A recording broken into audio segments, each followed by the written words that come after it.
Hello students, आज का topic है इलेक्ट्रोलाइटिक सेल। इलेक्ट्रोकेमिकल सेल हमने पढ़ा। क्या था वो cell? A device which convert chemical energy into electric energy.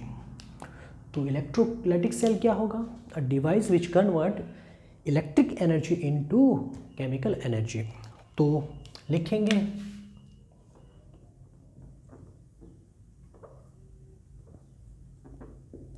a device which convert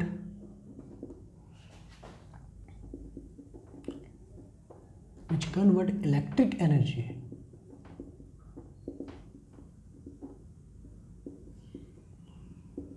into chemical energy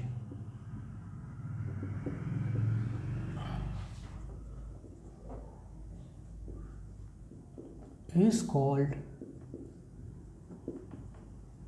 electrolytic cell. ठीक है, तो सिंपल है, ऐसा इंस्ट्रूमेंट, ऐसा डिवाइस जो कि इलेक्ट्रिक एनर्जी को केमिकल एनर्जी में कन्वर्ट करे। एक्चुअली हमने थोड़ा देखा ही था कि जो नॉन स्पॉन्टेनियस केमिकल रिएक्शन होती है उससे वो केमिकल रिएक्शन को कंप्लीट करने के लिए हमें चाहिए इलेक्ट्रिक एनर्जी। तो हम इलेक्ट्रिक एनर्जी पास करेंगे, वो इलेक्ट्रिक एनर्जी से वो केमिकल रिएक्शन कंप्लीट होगी। मतलब कि वहाँ पे इलेक्ट्रिक एनर्जी केमिकल एनर्जी में कन्वर्ट होती है।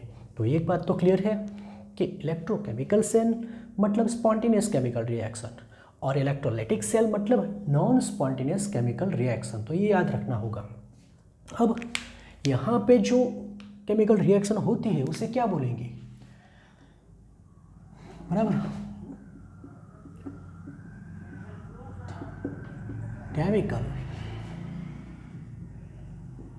reaction occurred in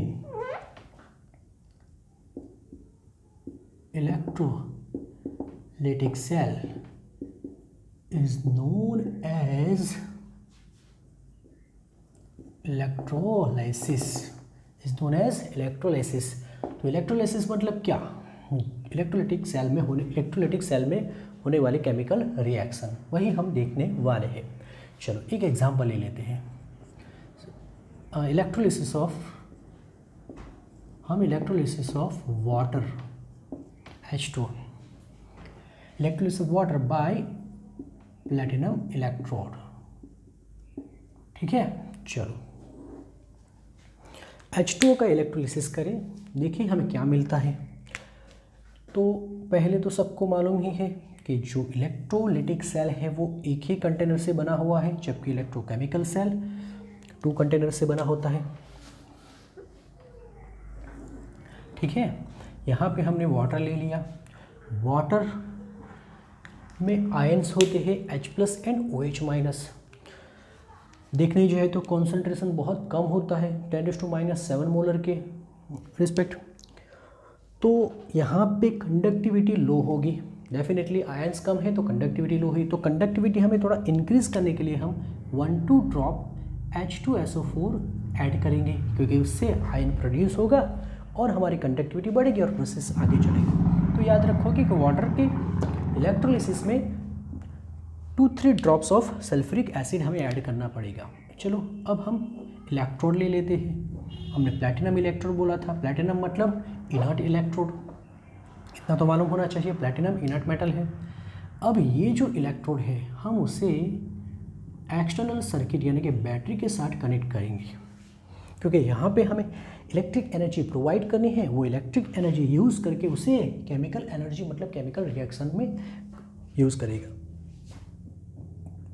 बैटरी के जो पॉजिटिव टर्मिनल है वो जो भी रॉड के साथ कनेक्ट है वही हमारा एनोड होता है, और बैटरी के नेगेटिव टर्मिनल जिस रॉड के साथ कनेक्टेड है वो हमारा कैथोड होता है। यहाँ पे भी याद रखना ये है कि एनोड पे ऑलवेज ऑक्सीडेशन ही होता है और कैथोड पे ऑलवेज रिडक्शन ही होता है। चलो अब ये जो इलेक्ट्रोड है वो तो प्लैटिनम के है, और प्लैटिनम इनर्ट इलेक्ट्रोड है, इनर्ट है मटेरियल है, मतलब वो तो केमिकल रिएक्शन में पार्टिसिपेट नहीं करेगा। अब सिर्फ और सिर्फ यहाँ पे हमारे पास H+ एंड OH- ही है। ठीक है। तो हमें यहाँ पे ऑक्सीडेशन भी वाटर का ही करना है और रिडक्शन भी वाटर का ही करना है। ये तो क्लियर हो गया कि इलेक्ट्रोलिसिस प्रोसेस एक्चुअली है क्या, रेडॉक्स रिएक्शन ही है, रेडॉक्स रिएक्शन ही है, मतलब वहाँ पे भी ऑक्सीडेशन एंड रिडक्शन ही होगा। चलो फर्स्ट ऑफ ऑल एनोड पे ऑक्सीडेशन की बात करेंगे। चलो देखो हमारे पास मटेरियल तो H2O ही है। तो देखो H2O में अगर हमें ऑक्सीडेशन करना हो, ऑक्सीडेशन सबको मालूम है क्या होता है, ऑक्सीडेशन लॉस ऑफ इलेक्ट्रॉन, है ना। तो यहाँ से क्या अलग होगा, H plus and OH minus, ठीक है। अगर H plus and OH minus, अगर OH माइनस को और डिवाइड करूँ तो H plus and O2 minus हो जाएगा। तो देखो हम ऐसा बोल सकते हैं कि H2 से 2H प्लस और एक O2 माइनस, तो हम सिंपल लिखेंगे बराबर 2H प्लस अलग कर दिया तो बाकी कौन बचा, O2 माइनस। चलो oxidation means loss of electron. अब सोचो हमारे पास जो दो आयन्स हैं उसमें से कौन है इलेक्ट्रॉन रिच है ताकि वो किसी और को इलेक्ट्रॉन डोनेट कर सके। ध्यान से देखो, आप गलती करोगे और डायरेक्ट क्या बोल दोगे H प्लस। अरे H प्लस तो पहले से ही इलेक्ट्रॉन डेफिशिएंट कंडीशन में है। H प्लस कब बनता है, जब इलेक्ट्रॉन लॉस करता है। इसका मतलब ये तो पहले से ही अब नहीं इलेक्ट्रॉन किसी को दे चुका है। तो अब कौन इलेक्ट्रॉन देगा, किसके, कौन इलेक्ट्रॉन रिच है, ऑक्सीजन। तो ऑक्सीजन अपने 2 इलेक्ट्रॉन लॉस करेगा। तो अगर 2 नेगेटिव चार्ज निकल जाए तो बन जाएगा O, लेकिन O कभी एटम फॉर्म में नहीं होता, वो ऑलवेज डाई एटमिक फॉर्म में होता है, मतलब O2। यहाँ पे एक ही ऑक्सीजन है मतलब हम 1/2 कर देंगे, ठीक है। तो ये ऑक्सीजन का ऑक्सीडेशन हुआ और 2H प्लस बना। आप वैसे भी देख सकते हो यहाँ पे ऑक्सीजन का ऑक्सीडेशन नंबर -2 होता है, जो यहाँ पे 0 हो गया। -2 से 0 मतलब ऑक्सीडेशन नंबर इंक्रीज हुआ, और ऑक्सीडेशन नंबर इंक्रीज होना मतलब ऑक्सीडेशन ही होता है। नेक्स्ट कैथोड की बात करेंगे। कैथोड मतलब रिडक्शन। फिर से मटेरियल तो एक ही है, वाटर ही है, मतलब ऑक्सीडेशन भी वाटर का ही, रिडक्शन भी वाटर का ही होगा। चलो अब फिर से अलग करेंगे तो H प्लस होगा और हमारे पास OH माइनस होगा। देखो dissociation of H2O always lead to H plus and OH minus, वो H प्लस OH माइनस ही देगा। हमने यहाँ पे क्यों ऐसा करके देखा, क्या, ताकि हम अपनी रिएक्शन को मतलब अपनी रिएक्शन को कंप्लीट कर सके, याद कर सके, इसलिए हमने 2H प्लस और ऑक्सीजन को अलग कर दिया, ठीक है। लेकिन ऐसा होता नहीं है, हम always H plus and OH minus ही देखेंगे। बाद में फिर OH माइनस में से H प्लस अलग होता है, लेकिन पहले तो H plus and OH minus. चलो सोचो 2 इलेक्ट्रॉन मुझे देना है, इलेक्ट्रॉन गेन करना है, किसको दूंगा, जो इलेक्ट्रॉन डेफिशिएंट है H प्लस, लेकिन 2 इलेक्ट्रॉन मतलब हमें 2 टाइम्स चाहिए, तो ये भी 2 टाइम्स हो जाए। अब ये बन गया H2 और 2OH माइनस। तो आप अगर कंप्लीट रिएक्शन को देखोगे तो क्या मिलेगा, आपको देखने को मिलेगा कि यहाँ पे सिर्फ और सिर्फ वाटर का ही इलेक्ट्रिसिस हो रहा है, और एक इलेक्ट्रोड पे ऑक्सीजन और दूसरे पे हाइड्रोजन गैस प्रोड्यूस हो रहा है। मतलब कि एनोड पे जो गैस इवॉल्व होगी वो किसकी होगी, ऑक्सीजन, और कैथोड पे जो गैस इवॉल्व होगी वो किसकी होगी, हाइड्रोजन की।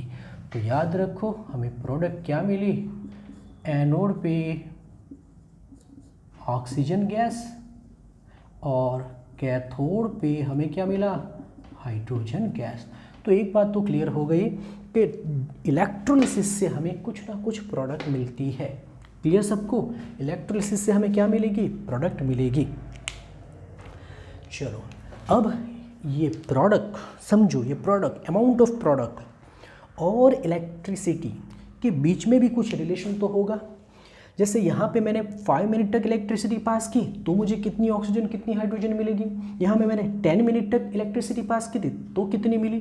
कहने का मतलब ये है कि अमाउंट ऑफ प्रोडक्ट और electrolysis, amount of quantity of electrolysis के बीच में भी तो कुछ रिलेशन होगा। वो रिलेशन डिराइव किया है फैराडेज ने, उसे हम बोलते हैं Faraday's loss of electrolysis. 2 law है, मोस्ट इंपॉर्टेंट है, एक तो मैंने लिखा ही है, एक हम देखने वाले हैं। तो देखो फर्स्ट लॉ बहुत सिंपल है, द अमाउंट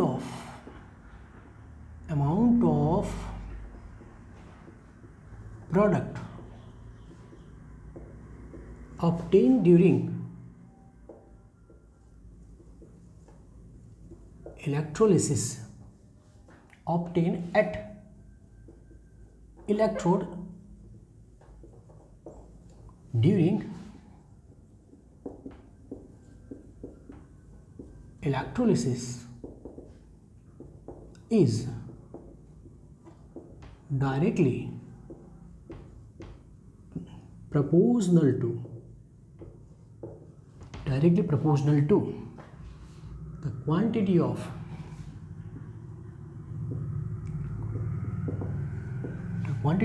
electricity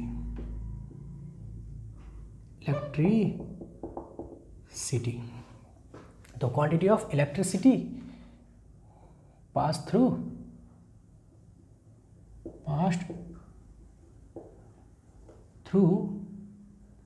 सॉल्यूशन। चलो देखो मतलब क्या है, फैराडेज ये कह रहा है कि आपको अगर ये जो प्रोडक्ट मिल रही है, ये प्रोडक्ट मतलब कि अमाउंट ऑफ प्रोडक्ट वो किस पे डिपेंडेबल है। तो मैंने अभी बताया कि अगर हम 5 मिनट तक इलेक्ट्रिसिटी पास करेंगे तब हमें कम अमाउंट में प्रोडक्ट मिल रही थी। अगर 10 मिनट कर दे, 15 मिनट कर दे तो अमाउंट ऑफ प्रोडक्ट बढ़ती जा रही है। इसका मतलब ये हुआ कि हम जो क्वांटिटी ऑफ इलेक्ट्रिसिटी है वो अगर इंक्रीज़ करते जाए, क्वांटिटी ऑफ इलेक्ट्रिसिटी इंक्रीज़ करते जाए तो अमाउंट ऑफ प्रोडक्ट भी इंक्रीज़ होता जाएगा। तो मतलब ये हो गया the amount of product is directly proportional to quantity of electricity. तो हम इसे सपोज अमाउंट ऑफ प्रोडक्ट को हम W बोलेंगे और इलेक्ट्रिसिटी को हम Q, बराबर। तो हम ऐसा भी तो लिख सकते हैं Q is equal to IT होता है, सबको मालूम है Q is equal to IT। तो ये भी लिख सकते हैं। अब प्रोपोर्शनलिटी कांस्टेंट अगर चाहिए तो ZIT where Z is chemical equivalent, electrochemical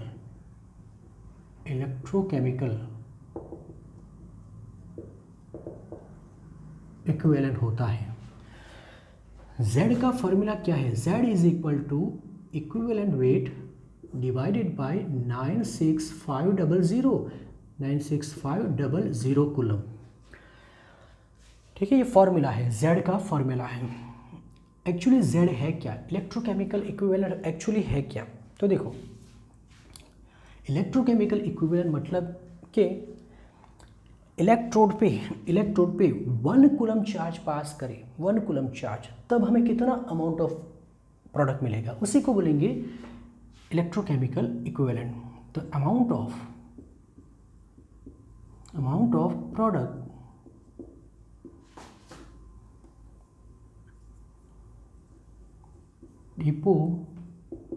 deposited at electrode by passing 1 coulomb charge is called electrochemical equivalent। ठीक है, तो अगर ये फॉर्मूला हम इसमें रखें तो फॉर्मूला क्या हो जाएगा, W is equal to equivalent weight को हम E कहेंगे, फिर I, फिर T और 96500 हो जाएगा, बराबर। अब बताओ इक्विवेलेंट वेट होता क्या है, इक्विवेलेंट वेट होता है molecular weight divided bye valency factor होता है कि नहीं। Equivalent weight divided bye valency factor, वो वैलेंसी फैक्टर चार्ज ही होता है, तो ये वैल्यू यहाँ पे रख सकते हो। तो ये वैल्यू अगर यहाँ पे रखे तो m cross I cross T 96500 into valency factor हो जाएगा। तो ये फॉर्मूला से हम न्यूमेरिकल सॉल्व कर सकते हैं। वैलेंसी फैक्टर होता है चार्ज ऑन पॉजिटिव या तो charge on negative, total charge of positive और टोटल चार्ज ऑफ नेगेटिव, ऐसा बोल सकते हो। चलो सेकेंड लॉ सबसे मोस्ट इंपॉर्टेंट है। लॉ पहले बाद में देखेंगे, पहले हम उसके बारे में डिस्कशन करेंगे, इसीलिए मैंने पहले लिख के रखा है। ओके, तो देखो हमने यहाँ पे 3 डिफरेंट इलेक्ट्रोलाइट ले लिया, बराबर। एक में हमने NaCl भर के रखा है, यहाँ पे हमने NaCl भर के रखा है, इसका मतलब Na प्लस और Cl माइनस होगा। यहाँ पे हमने MgCl2 ले लिया है, MgCl2 यानी Mg2 प्लस और Cl माइनस 2 टाइम होगा।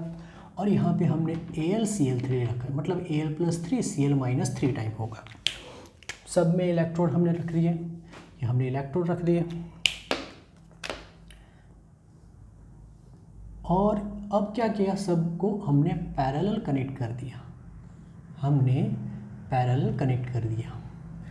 पैरेलल कनेक्ट करने के बाद हमें इसने बैटरी के साथ कनेक्ट कर दिया। इससे क्या होगा, पैरेलल कनेक्शन करने से होता क्या है कि इक्वल अमाउंट ऑफ इलेक्ट्रिसिटी सब में पास होगी। तो याद रखो, इक्वल अमाउंट ऑफ इलेक्ट्रिसिटी मतलब सेम क्वांटिटी ऑफ इलेक्ट्रिसिटी। यहाँ पे मैंने एक वर्ड लिख के रखा है, देखो, सेम क्वांटिटी ऑफ इलेक्ट्रिसिटी सब में पास होगी। ये पॉजिटिव, ये नेगेटिव, ये पॉजिटिव, ये नेगेटिव होगा, ठीक है। चलो फिर ये नेगेटिव होगा, ये पॉजिटिव, चलता जाएगा। अब देखो सर्किट पे इतना कॉन्सेंट्रेट मत करो, हमें जो चाहिए वो चाहिए। देखो अगर हर एक इलेक्ट्रोलाइटिक सेल के कैथोड की रिएक्शन लिखो, कैथोड की रिएक्शन, तो यहाँ पे क्या होगा, यहाँ पे सोडियम है, सोडियम क्या करेगा, सोडियम +1 है, मतलब वो एक इलेक्ट्रॉन गेन करेगा और Na पॉजिटिव बन जाएगा, Na न्यूट्रल बन जाएगा, मतलब सॉलिड बन जाएगा। थोड़ा ध्यान से देखो, है कि नहीं, ये रिएक्शन होगी। यहाँ पे क्या होगी, Mg क्या करेगा, Mg+2 है, तो इसे 2 मोल ऑफ इलेक्ट्रॉन चाहिए, तो वो 2 इलेक्ट्रॉन लेगा और Mg बनेगा। उसी तरह एल्यूमिनियम 3+ है, तो उसे 3 मोल इलेक्ट्रॉन चाहिए, तब जाके वो एल्यूमिनियम बन सकता है। इतना तो समझ में आता होगा। +1 है तो 1 इलेक्ट्रॉन, +2 है तो 2 इलेक्ट्रॉन, +3 है तो 3 इलेक्ट्रॉन। अब ये 1 इलेक्ट्रॉन, 2 इलेक्ट्रॉन, 3 इलेक्ट्रॉन नहीं बोलेंगे, हम इसे बोलेंगे 1 मोल इलेक्ट्रॉन, 2 मोल इलेक्ट्रॉन, 3 मोल इलेक्ट्रॉन। मतलब यहाँ पे तो मैंने different amount of electricity charge अलग अलग ले लिया, लेकिन यहाँ पे हमने क्या लिखा है, सेम क्वांटिटी। तो अब क्या करते हैं कि सबको सेम क्वांटिटी देते हैं, बराबर। जैसे कि यहाँ पे मैंने सोडियम को 1 मोल दिया, तो सबको मैं 1 मोल ही दूंगा, 1 मोल चार्ज, 1 मोल इलेक्ट्रिक चार्ज। अब क्या होगा, देखो 1 मोल है तो पहले जितना ही होगा। सोडियम 1 मोल है तो 1 मोल सोडियम मिलेगा, और 1 मोल सोडियम मतलब होता है 23 ग्राम। चलो इतना तो सबको मालूम है, 23 ग्राम होगा, है कि नहीं। मास ऑफ सोडियम जो प्रोड्यूस होगा यहाँ पे वो 123 ग्राम होगा, क्योंकि 1 मोल सोडियम मिल रहा है।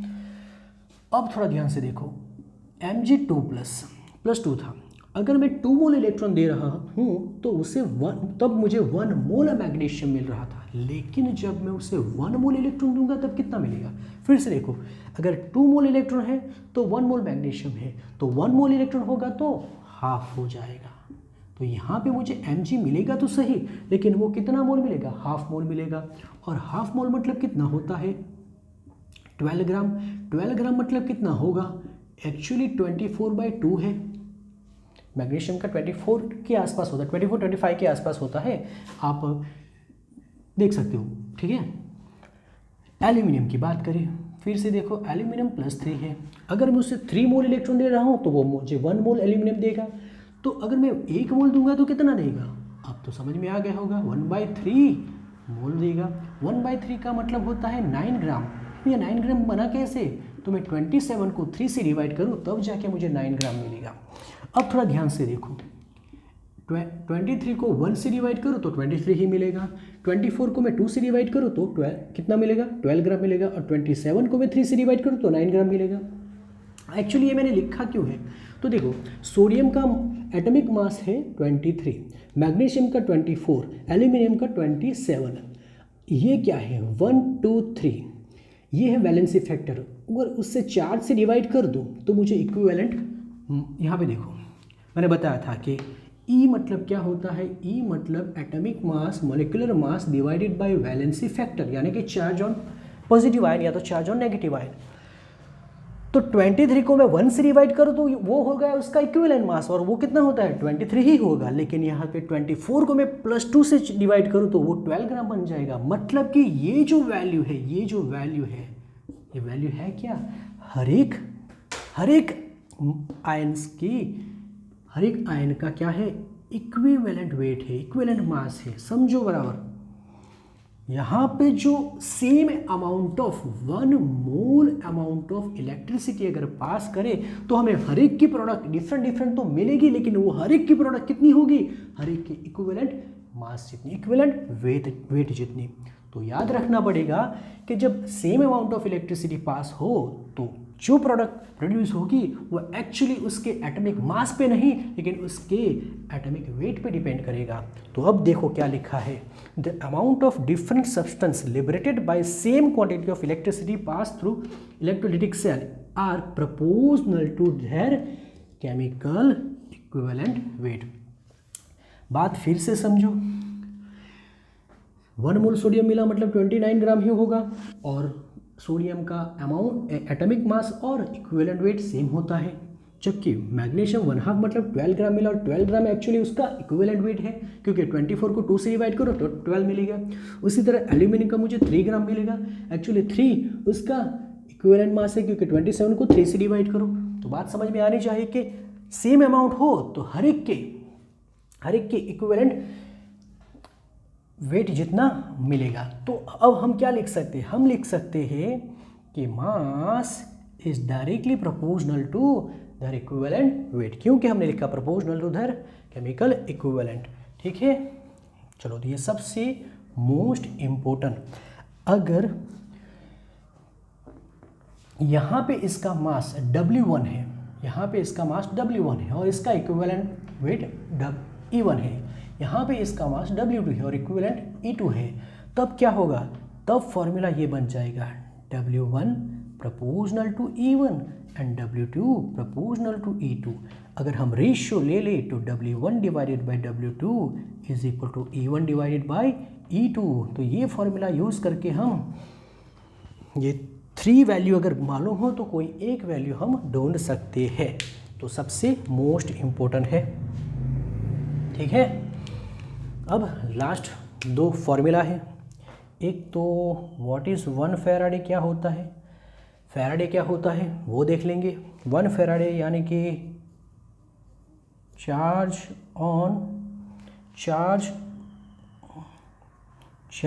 ऑफ टोटल चार्ज ऑफ, ऐसा लिखेंगे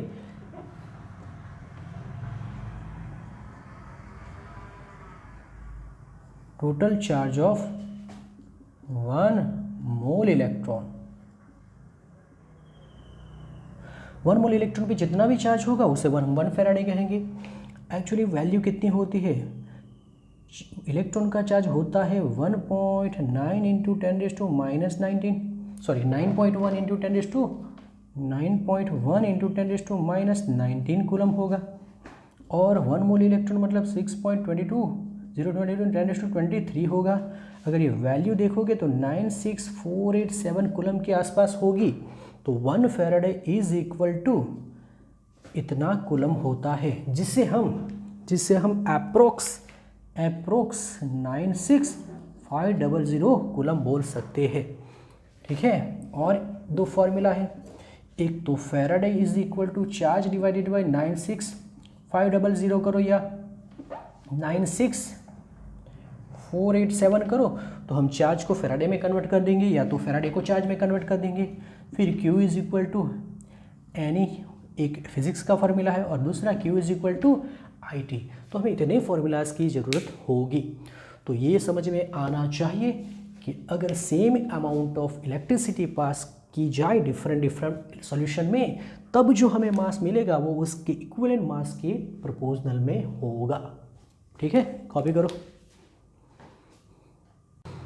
ओके, देखो क्वेश्चन देखो, in text question number 3.10, if a current of 0.5 ampere, current I is equal to 0.5 ampere flow through a metallic wire for 2 hour, time है 2 आवर, 2 आवर मतलब 2 our मतलब 2 into 3600 second होती है और वो 7200 हो जाएगी। ठीक है, 1 hour is equal to 3600 second होती है। How many electron would flow through the wire, मतलब नंबर ऑफ इलेक्ट्रॉन हमें ढूंढना है, नंबर ऑफ इलेक्ट्रॉन हमें ढूंढना है। Q is equal to N ही हमने फॉर्मूला लिया, तो N is equal to Q by क्या हो जाएगा, E हो जाएगा। अब Q कितना है वो पहले ढूंढना पड़ेगा, तो Q पहले ढूंढेंगे, तो Q इज इक्वल टू एक फॉर्मूला था IT, ये भी तो हमने फॉर्मूला लिया, तो I कितना है, I है 0.5, T है 7200, मतलब ये फिर से 3600 कूलम ही होगा। अब Q is equal to N ही फॉर्मूला, मतलब N is equal to Q by E, Q होता है 3600 और I 1.6 इंटू 10⁻⁻19 कूलम होगा। आगे हमने गलती की है, कहाँ पे हमने 1 फैराडे इज इक्वल टू 9.1 ले लिया था, एक्चुअली है क्या 1.6 इंटू 10⁻⁻19 इंटू 6.0023, ये वैल्यू होगी 96487, वहाँ पे गलत है, थोड़ा करेक्शन कर देना। ठीक है, तो चार्ज ऑफ इलेक्ट्रॉन कितना होता है 1.6, 9.1 इंटू 10⁻31, तो उसका मास होता है, तो ये वहाँ पे करेक्शन कर देना। ठीक है, चलो अब ये अगर डिवाइड करोगे तो वैल्यू 22500 इंटू 10⁻⁻19 मिलेगा, 2 तो हो जाएगा 1 2 3 मतलब 22 नंबर ऑफ इलेक्ट्रॉन्स, कितने इलेक्ट्रॉन होंगे वहाँ पे। चलो देखो, कंसिडर द रिएक्शन सी, एक रिएक्शन फिर से लिख देते हैं, Cr2O7 2- dichromate ion plus 14H plus 6 electron 2Cr3 plus 7H2, यहाँ भी आपको 6 इलेक्ट्रॉन दिया हुआ है बराबर, लेकिन हर एक टाइम ये नहीं देते, हमें याद रखना पड़ेगा, या तो हमें उसे ढूंढना आना चाहिए। कैसे करेंगे, what is the quantity of coulomb needed to reduce 1 mole of dichromate ion. देखो यहाँ पे डाइक्रोमेट आयन की ऑक्सीडेशन स्टेट आप कैलकुलेट करोगे तो +6 मिलेगा एक की, और यहाँ पे +3 है एक की, लेकिन नंबर ऑफ क्रोमेट तो 2 है, तो ये हो जाएगा 2 यानी कि 12, और ये भी 2 टाइम है, मतलब कि बैलेंस करके ही करना पड़ता है। यहाँ पे तो बैलेंस करके दिया हुआ है, लेकिन अगर बैलेंस नहीं होता तो हमें पहले करना पड़ता। अब देखो +12 में से +6 बनने के लिए हमें 6 इलेक्ट्रॉन गेन करना पड़ेगा, मतलब कि यहाँ पे number of moles of electron कितने हैं, इलेक्ट्रॉन के मोल कितने हैं 6, और जितने मोल होते हैं उतने ही फैराडे होते हैं, याद रखो। ठीक है, तो हमारा आंसर यहाँ पे होगा, यहाँ पे चार्ज हमें F हमें मिल गया 6, तो चार्ज कितना होगा F इंटू 96487, ये हो गया 6 और ये 96487, आप कैलकुलेट करना, ये शायद इतना कूलम हो सकता है। तो कैसे आया, यहाँ पे तो 6 दिया हुआ है, यानी कि वो तो समझ में आ ही जाएगा, लेकिन अगर नहीं देते तो हमें ढूंढना पड़ता कि यहाँ पे चेंज इन ऑक्सीडेशन नंबर कितना हो रहा था, +12 में से +6 यानी कि 6 का चेंज हो रहा। अगर आप इतना ही देखते, ये 2 को नहीं देखते, तो 6 में से 3 यानी कि 3, तब जाके वो गलत हो जाता। इसका मतलब ये हुआ कि बैलेंस रिएक्शन बाद ही हम ये सॉल्व कर सकते हैं। ये सबसे most important, a solution of CuSO4, solution of CuSO4 में से क्या अलग होगा, Cu2+ and SO4 2- is electrolysed for 10 minute, time दिया हुआ है 10 मिनट, 10 मिनट को सेकेंड में कन्वर्ट करोगे तो 600 सेकेंड होगा। With current I is equal to 1.5 ampere. What is the mass of copper deposited, मतलब कॉपर का मास हमें ढूंढना है कैथोड पे कितना मिलेगा। चलो, या तो हम फॉर्मूला यूज़ करके भी कर सकते हैं या हम डेफिनेशन से भी कर सकते हैं। पहले डेफिनेशन से देखेंगे, बाद में फॉर्मूला यूज़ करेंगे। तो देखो, पहले हमें Q ढूंढना पड़ेगा क्योंकि हमारे पास IT है। तो ये 10 इंटू 600 यानी कि 10 इंटू 1.5 इतना हो है, मतलब कि ये हो जाएगा 900 कूलम। क्यू मिल गया, क्यू से हमें एफ मिलेगा। F is equal to formula क्या था, Q96487 है कि नहीं। तो 900 डिवाइडेड बाई 96487, आप 96500 भी ले सकते हो, तब आंसर मिलेगा 0.00932 फैराडे। तो हमें एफ भी मिल गया। अब देखो मास कैसे ढूंढेंगे। तो कैथोड पे कौन रिड्यूस होगा, कॉपर +2 या CO2 माइनस। तो पॉजिटिव होगा, वही तो इलेक्ट्रॉन गेन करेगा। और +2 है, इसका मतलब कॉपर +2 कितने इलेक्ट्रॉन गेन करेगा, 2 इलेक्ट्रॉन, और तब जाके वो 1 मोल कॉपर बनाएगा। ये हमने देखा है। अब देखो कितने मोल है, 2 मोल्स। ये कितने मोल है, 1 मोल।